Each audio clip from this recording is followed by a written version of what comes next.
আজ ছোট পুকুরগুলোতে চুন প্রয়োগ চলছে। পাড়ে দাঁড়িয়ে দেখছিলাম, মনে হলো লালন ফিশ ফার্মের চুন প্রয়োগ নিয়ে কিছু কথা বলি। আমাদের পুকুরগুলোতে আমরা প্রতি মাসে 1 থেকে 2 বার পাথুরে চুন প্রয়োগ করে থাকি।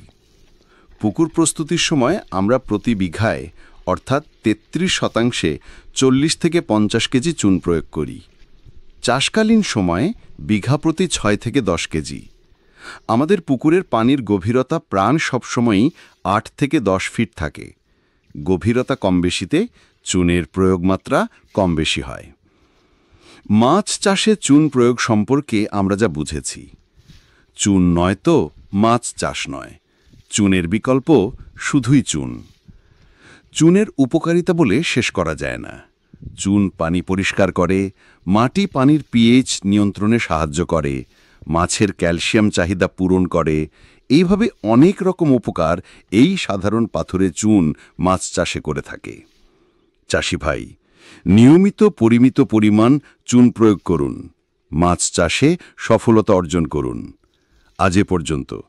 আবার কথা হবে মাছ চাষের অন্য কোনো বিষয় নিয়ে। ধন্যবাদ।